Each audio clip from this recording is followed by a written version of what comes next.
The truth is far darker than legend. Because behind every mural, every hymn, every golden statue of the Angel of Baal, there is a life carved by fear, by destiny, and by horrors so old they were waiting for him long before he ever breathed. Sanguinius was not simply a Primarch. He was a prophecy, a warning, a living symbol of a tragedy that the galaxy was too blind to notice. And from the very first moment he opened his eyes, he understood something terrible. He was not meant to survive happily. He was born to break. Sanguinius's life did not begin in warmth or peace. It began with chaos tearing open reality itself, scattering the Primarchs like seeds flung into the cold void. His first sensation was not light, it was fear.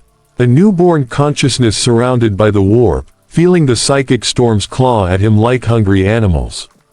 Even as an infant, he sensed something no child should ever sense, the whispers of futures soaked in blood, futures that all led back to him. Those voices followed him as he drifted across the stars, until finally he fell, like a meteor of divine fire, upon a cursed world called Baal Secundus. The tribes who found him had no language to describe what they saw. A small child, impossibly perfect, wrapped in radiance, crowned with feathered wings like something from a forgotten age. They knelt in awe, but they trembled too. Because Baal Secundus was not a world where beautiful things survived. It was a wasteland of irradiated deserts, poisoned skies, and brutal scavengers who had long forgotten mercy. To see an angel fall here felt like a sign. A blessing, perhaps, or an omen of something far more catastrophic. From the moment Sanguinius could walk, his wings set him apart. They were symbols of hope to some, blasphemous omens to others. The tribes built stories around him, each more desperate than the last. They believed an angel had come to guide them, to save them, to lift them from starvation and degeneracy. They worshipped him because they needed him. They feared him because they didn't understand him. And even as a child, Sanguinius felt every emotion, every hope, every fear, every trembling expectation, pierce into his heart like invisible blades. He was psychically gifted far beyond anything his people could comprehend. Each time they looked at him with awe, he felt pressure building in his chest. Each time they begged him to heal them, led them, save them, he felt the weight of a future pressing down. But what terrified him more than their expectations were the visions. They began quietly, like distant echoes in dreams. A great golden figure standing amid a storm of fire. A throne dripping with blood. A shadowed giant reaching for him with trembling hands. Sanguinius didn't know their meaning, but he felt the cold certainty of fate wrapping around him. He would grow older, stronger, wiser, but the visions grew stronger too. Sometimes he would awaken gasping, his wings trembling in pain, tears running down his cheeks not from fear but from the crushing weight of inevitability. A child should not know doom. Yet doom was written into Sanguinius's soul. His first experience with death came far too early. Raiders from a rival tribe, hungry and desperate, attacked the settlement that sheltered the winged child. The tribesmen tried to protect him, but the raiders were savage and relentless. Sanguinius, barely more than a boy, stepped forward with trembling hands. He didn't want to fight. He didn't want to kill. But something inside him, something ancient and coded into his very being, rose to the surface. In a single moment of instinctive desperation, his wings unfolded in a surge of psychic force. Feathers turned to blades of light. Air turned to pressure. The raiders fell, broken, crushed, torn apart by a power Sanguinius didn't understand, and in the sudden silence afterward, the tribe didn't cheer. They didn't celebrate. They stared at him with wide, fearful eyes. The angel had defended them, but he had shown how easily he could destroy them too. For the first time, Sanguinius realized that people loved him, but they also feared him. And fear, he knew, was far more powerful than devotion. As he grew, the visions grew with him. He saw images of wars that had not yet begun. He saw towering armored warriors kneeling before him, sons he had not yet fathered. He saw a being of gold, radiant and terrifying, reaching a hand toward him. And worst of all, he saw himself dying. Again and again, different places, different enemies, but always the same feeling: he was destined to fall. Yet what haunted him wasn't the death he foresaw. It was the grief that followed. The image of his future sons crying out in despair. The image of a galaxy breaking a little more because of his loss. Even then, as a young man struggling to understand who he was, Sanguinius felt the burden of a future that would demand his blood. Still, he tried to live. He tried to lead his people, guide them, teach them compassion and honor in a world stripped of both. He healed the sick when he could. He fought the monsters of the wastes. He taught the tribes to unite instead of slaughtering each other. But with every victory came another whisper from the warp, another vision reminding him that peace was temporary, fragile, an illusion that would crumble beneath the weight of destiny. Late at night, alone under the poisoned stars of Baal, Sanguinius would fold his wings around himself and try to silence the voices in his mind. He didn't yet know his purpose. He didn't know why he had been born with wings or why he carried a soul full of prophecy. But he understood one thing with chilling clarity. The galaxy had plans for him, and none of them were gentle. His life on Baal was heroic, yes, filled with compassion, strength, and leadership. But beneath the surface, it was horrifying. Because Sanguinius lived every day knowing a truth the tribes could never imagine. He was not Baal's savior. He was Baal's warning, a sign that a storm was coming. And somewhere far across the stars, the being from his visions was already searching for him. For Sanguinius, that feeling began as a quiet pressure behind his mind. A weight, a tremor, a ripple in the warp that whispered, "He is coming." And if you stay with this story until the end, you'll discover the final, heartbreaking reason why this arrival was not salvation, but the first step into a destiny that would consume him. For days before the ship ever pierced the poisoned skies of Baal Secundus, Sanguinius sensed it. Felt it in his bones, heard it echoing through his blood. Something ancient, something immeasurably vast, something that felt like staring into a sun, beautiful, awe-inspiring, and terrifying in a way that made his wings tremble. The tribes around him celebrated the strange celestial light streaking across the atmosphere, believing it to be a blessing. But Sanguinius knew better. He had seen this man before.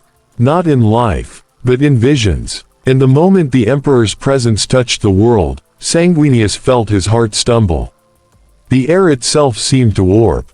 The irradiated winds suddenly felt heavier, pressing down on the settlements as if the planet was kneeling. Every living creature, from the smallest sand crawler to the fiercest desert predator, paused in breathless fear. The sky cracked open with a golden glow, and for a moment, Baal Secundus, a world of death, saw something like dawn. To the tribes, it was a miracle. To Sanguinius, it was confirmation. Everything he had feared, everything he had foreseen, was real. As the Emperor approached, Sanguinius felt a storm of emotions collide within him. Awe, recognition, fear, and something deeper, a sense of inevitability, as if the universe itself had been holding its breath for this reunion. Because it was a reunion, even if neither had spoken a word. Their minds touched before their voices did, and in that brief psychic spark, Sanguinius saw fragments of the truth. The Emperor was not simply his creator, he was his anchor, his fate, his doom, and his hope intertwined in a single, blinding presence. But what shocked Sanguinius far more, was not what he saw of the Emperor. It was what he saw within the Emperor. For a split second, hidden beneath layers of psychic armor and colossal willpower, Sanguinius sensed something he had never imagined possible: fear. A cold, quiet fear the Emperor tried desperately to contain. Not fear of Sanguinius, but fear for him. As if he knew, with absolute certainty, that the son he now embraced was destined to die in a way that would shake the galaxy itself. Sanguinius said nothing about this. He simply bowed. The Emperor extended a hand. And between them, a silent truth passed. Both knew this meeting was a beginning, and an ending.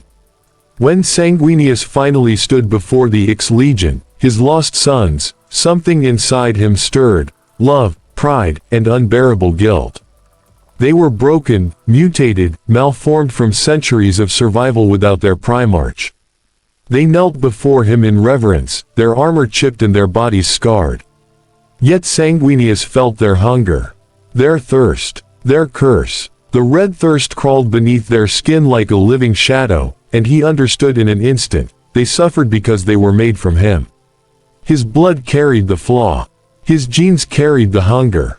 The Legion's curse was his curse. And instead of recoiling, he embraced them with open wings. That single moment became one of the most beautiful tragedies in the Imperium's history, the angel comforting the damned. But Sanguinius knew this bond came with a cost. He would heal them, uplift them, shape them into legends, but he would also carry their burden. And it was a burden that would burn him from the inside out.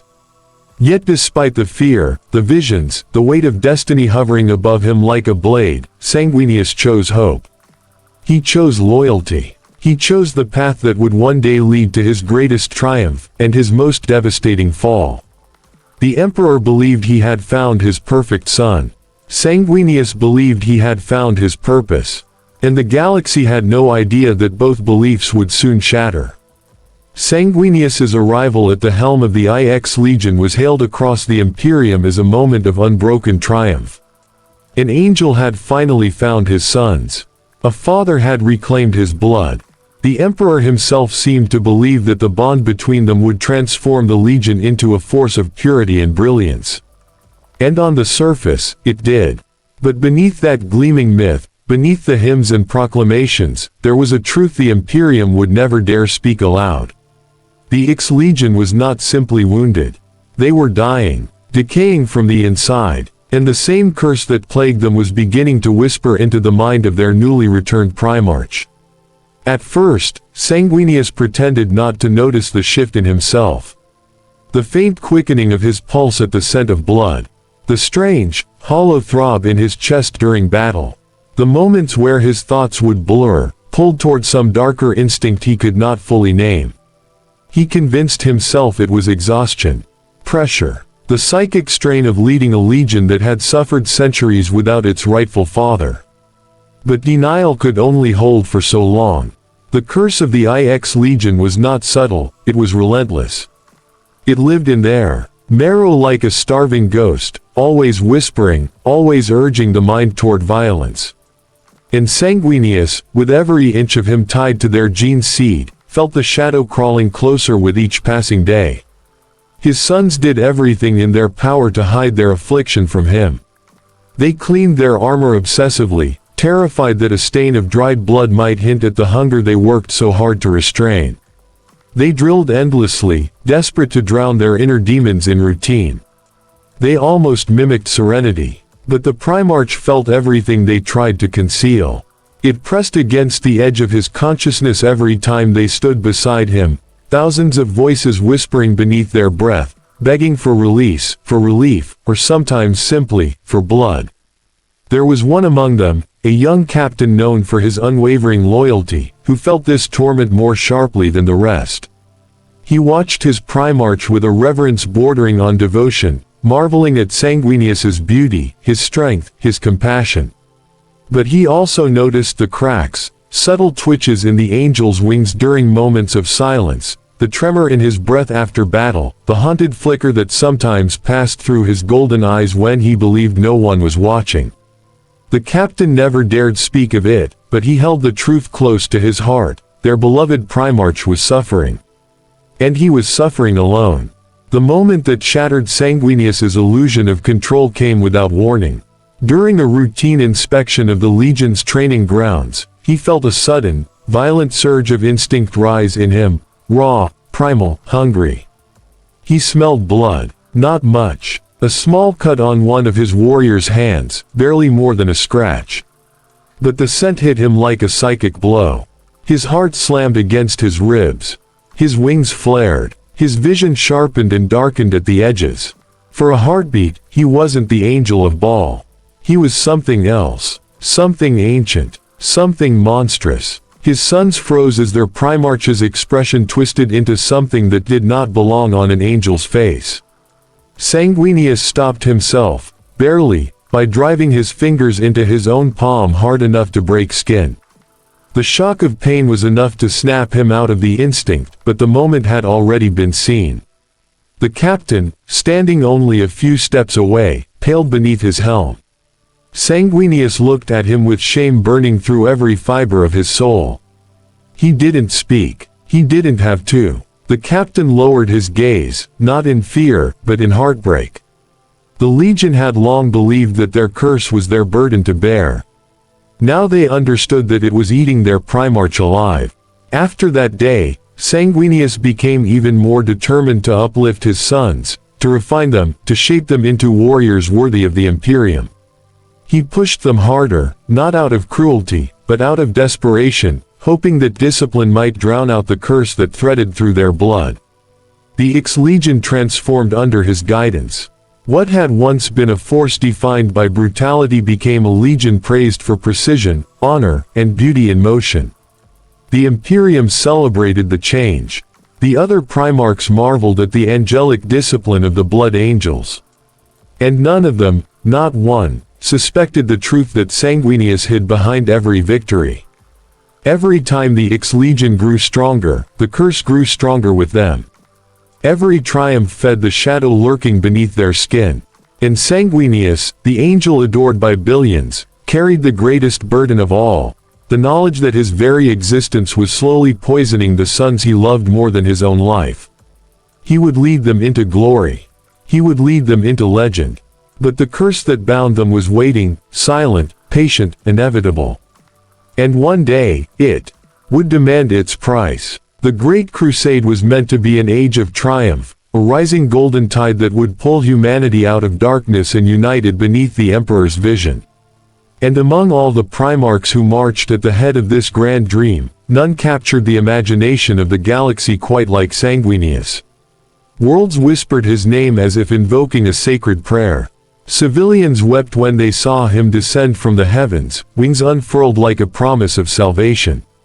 Even hardened warriors, men who had survived horrors beyond comprehension, found themselves standing taller, breathing easier, simply because the angel had stepped into the light.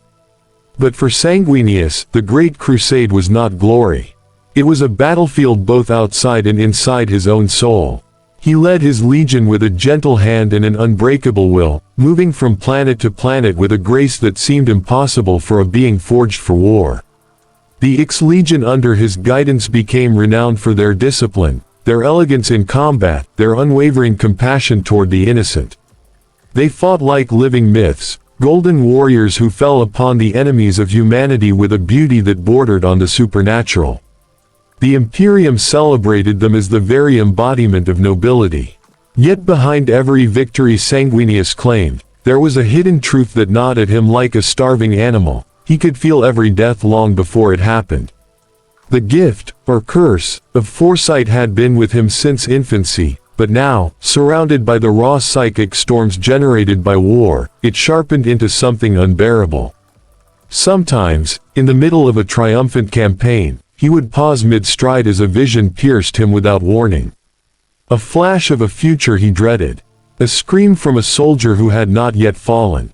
A glimpse of a shadowed throne drenched in his own blood. Each vision struck him with the weight of a world collapsing, and yet he never faltered before his sons. To them, he remained the unshakable angel they adored. Only in the solitude of his chambers did the fractures show. Only when the doors closed and the lights dimmed did he permit his wings to tremble. But the visions were not the worst part. The worst part was what he felt through the bond of blood that tied him to every space marine of the X-Legion. They celebrated their victories with pride, yet beneath that pride simmered the curse, the red thirst, pulling at their souls like a deep ocean current. Sanguinius felt it in all of them, a subtle hum of hunger echoing through the warp. Sometimes, in moments of terrible clarity, he sensed it rising in multiple warriors at once, a tide of instinct that threatened to drown everything he and they had built. And every time he felt it surge, a matching whisper stirred inside him. He buried it each time. crushed it with discipline, with compassion, with the sheer force of a will stronger than steel. But the whisper was patient, persistent, waiting. The civilians who met him during the crusade did not know this. To them, the angel was perfect. They knelt at his feet, tears running down their faces, believing they had glimpsed a god. They pressed their foreheads to the ground in reverence. They begged for his blessing. They brought offerings, sang hymns, made vows of devotion. Sanguinius accepted their gratitude with humility, but inside, the worship horrified him. Because he knew what gods in the universe of Warhammer truly were. He had seen things in the warp that no mortal mind could withstand. He understood that gods were born not from love, but from madness and blood and fear. And he feared, deeply, that their worship carved him closer to becoming something he despised. Yet despite his private suffering, Sanguinius forged bonds among his brothers that reshaped the crusade. None more powerful than his bond with Horus Lupercal. Horus, the first found, the Warmaster, admired Sanguinius in a way that bordered on obsession. He saw in the angel a purity of spirit he lacked. He saw a charisma that outshined even his own. And Sanguinius, ever compassionate, saw in Horus the immense weight he carried as Warmaster, the burden, the loneliness, the crushing pressure to be perfect in the eyes of the Emperor. They grew close. Closer than most Primarchs ever did. Horus confided in Sanguinius. He sought counsel from him, laughed with him, respected him. But beneath Horus's admiration lurked something dangerous, envy. A quiet, festering envy that hid behind smiles and brotherly embraces. Horus envied Sanguinius's beauty, his grace, his ability to inspire love instead of fear. And Sanguinius, with all his foresight, felt a shadow coil slowly around Horus's spirit. But he did not understand its shape. Not yet. He only sensed the coming storm. Still, he endured. Still, he smiled. Still, he saved anyone who needed saving. Because if his death was inevitable, then his life had to matter. But the guilt grew heavier when he realized something terrible. His visions didn't just show his death. They showed the deaths of thousands, millions, depending on the choices he made. Every whisper of instinct, every step he took, every life he touched felt like it echoed forward into the doom he already knew was coming.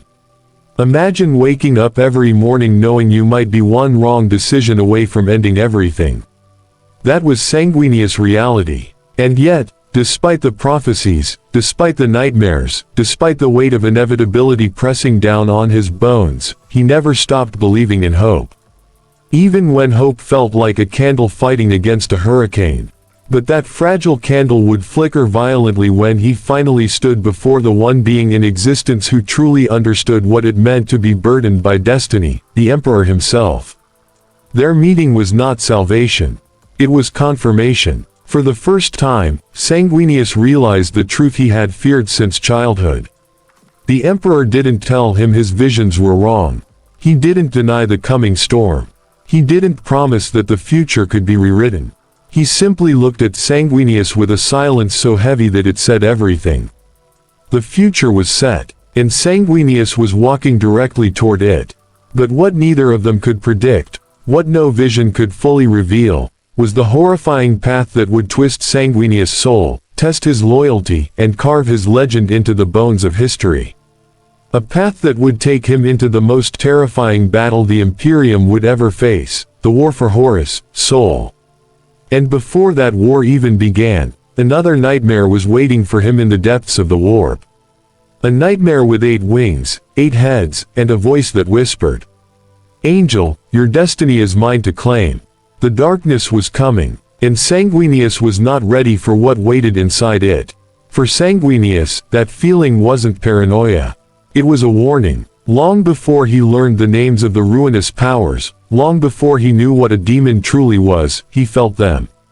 They slithered against his consciousness like predators circling prey, whispering promises he didn't understand and threats he couldn't ignore.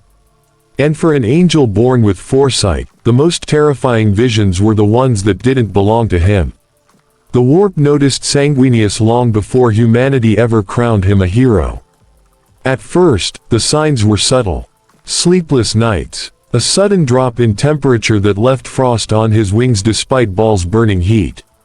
The sound of a voice echoing behind him when no one was there. A shadow that stretched in the wrong direction. People began to avoid standing too close to him at night, whispering that his eyes sometimes reflected things that weren't there, things that shouldn't be there. He hid it well, but he couldn't hide from the dreams. In one dream, he walked through an endless corridor made of bone. In another, he stood beneath a sky splitting open with blood, where stars trembled as if afraid to shine. And in the worst dreams, he faced a creature whose form twisted with every heartbeat, wings that blotted out the sun, eyes like burning mirrors, a mouth that spoke truths designed to break the soul. "Angel," it whispered, "I know the shape of your end." Sanguinius always woke with his wings trembling. Yet he never spoke of it, not to his people, not to his warriors, not even to the emperor when they first met. Because he wasn't afraid of dying. He was afraid the warp would show him something worse than death, and he was right. One night, during a campaign long before the Horus Heresy, the whispers became a roar. The warp tore open, not physically, no rift, no explosion, but inside Sanguinius' mind. A sudden, suffocating surge of pressure that felt like someone had plunged claws straight into his skull. His vision went white, his knees hit the ground, and for the first time in his life, the angel screamed. He wasn't transported, but he wasn't present either. He stood in two worlds at once. On one side, battlefield mud. On the other, an abyss of shifting colors and impossible geometry. A realm where the air tasted like hunger and the ground pulsed like a dying heart. And from that chaos, something stepped forth. Not a form, not a shape, not even a being, but a presence, vast, ancient, triumphant. A demon prince, though he would only later learn the title. A creature whose 8 wings mocked his own, whose 8 heads whispered in discordant harmony, whose 8 eyes reflected Sanguinius' death from 8 different angles. "You are beautiful," the creature hissed. "A fragile candle in the dark. But even the brightest flame belongs to the night." Sanguinius tried to speak, but the warp didn't care for words. The creature pressed closer, its voice flooding his skull. "Your father cannot save you. Your visions are not curses, they are invitations. You will break, you will bleed, and in your final breath, you will understand that destiny does not serve you. You serve it." And then the demon reached out. Not physically, but spiritually, a cold, taloned grip around Sanguinius' very soul. The angel tore free, gasping back into the mortal world, wings splayed, feathers falling like shattered snow. But the damage was done. From that day on, Sanguinius carried something deeper than fear. A scar, an imprint, a silent truth the warp etched into him. The darkness knew his name. And it would come for him again. This encounter was only the beginning. What waited next would challenge not only his courage, but his loyalty, his sanity, and eventually, the brother he loved more than life itself. Sanguinius, the angel, the golden son of humanity, learned early how to hide a kind of pain no one else could even understand. Because how do you explain to people that the future is stalking you? After the demon's first attack, nothing felt the same. The air around him felt thinner. His own heartbeat echoed too loudly in his skull. His wings felt heavier, as though the warp itself clung to them like oil. And worst of all, every vision he had, the small flashes, the distant glimpses, felt sharper. More vivid, more violent, but he could not show fear. Angels were not allowed to tremble. His warriors looked to him for strength. His people looked to him for hope. And the emperor expected perfection. Expected him to rise above fear, above weakness, above humanity itself. So he smiled. He led. He fought. He inspired. No one knew that every night, when he closed his eyes, he returned to that abyss where the demon prince's 8 heads whispered in unison. "We are not done." Some nights, the dreams showed fragments of battles he had never fought.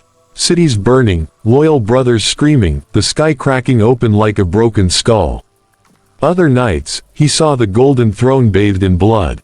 And some nights, he saw Horus. At first, just flickers. His brother's face twisted in pain, then in rage, then in something worse, something hollowed out and corrupted. Sanguinius didn't know if these were true visions or the warp tormenting him. But he carried them like hidden wounds, praying they were lies while fearing they weren't. And yet, his life continued. He fought beside his legions. He conquered worlds for the Imperium. He saved civilians who had never seen anything more divine than the sight of his wings blotting out the sun. Every moment, he played the part of the flawless, unbreakable angel. But inside, he lived with a secret agony. The Emperor, of course, noticed something. He always noticed everything, but even he didn't ask. Perhaps because he already knew the truth. Perhaps because he expected Sanguinius to endure. Or perhaps because he was preparing him for what was coming. For the day when all the Primarchs would be tested. For the day when brother would rise against brother. For the day when Sanguinius would have to choose between his own sanity and the lives of everyone he loved. And fate wasted no time testing him. During the Great Crusade, on a world forgotten by history but burned into Sanguinius' nightmares, the warp reached for him again. Not through dreams, not through whispers, but through reality itself. A rift tore open above the battlefield, warping the sky into a vortex of screaming colors.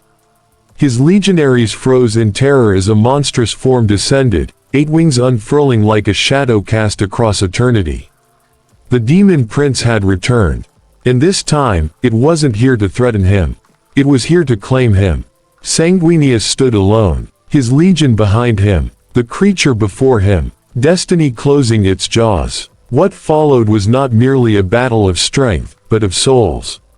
A clash that ripped open the veil between two worlds and forced Sanguinius to confront a truth he had tried to deny. The warp did not want to kill him. It wanted to own him. And someone, something, was whispering his name with purpose. Not Korn, not Nurgle, not even the creature before him. But the one God who craved perfection, tragedy, beauty, and suffering. Slaanesh. The demon spoke his name with hunger. And Sanguinius realized, with a horror deeper than any prophecy, that the warp wasn't waiting for the end. It wanted him now. For Sanguinius, that moment did not arrive suddenly. It approached slowly, step by step, like a shadow following him through every campaign, every vision, every sleepless night. The demon prince, the warp, the whispers of Slaanesh, they were never the true threat. The true threat was Horus. His brother, his friend, his equal, the man he once believed could have led humanity into a golden age. And the man who would end it. When the heresy erupted like a universe-sized wound, Sanguinius felt something inside him break. Not his spirit, never that, but something deeper, something sacred. A truth he had never dared to say aloud. He had seen this coming. Not clearly, not fully, but in flashes, in fragments, in nightmares shaped like memories, or memories shaped like nightmares. He had seen Horus standing in shadow. He had seen himself crawling, broken and bleeding. He had seen a throne drenched in sorrow. Yet knowing the future doesn't mean you can change it. As the siege of Terra began, the warp pressed down on Sanguinius harder than ever. His visions became a constant ache, a chain dragging behind him with every step. The demon prince appeared again and again in taunting whispers, promising him a way out, a life free of pain, free of fate. He rejected it every time. Because Sanguinius did not live for himself. He lived for humanity, for his legion, for the Emperor, and, in some quiet corner of his heart, for Horus. The final hours of his life unfolded like pages he had read long ago. He fought through armies of demons. He faced the maddened hordes of the traitor legions. He saw the sky of Terra tear open into a screaming crimson wound.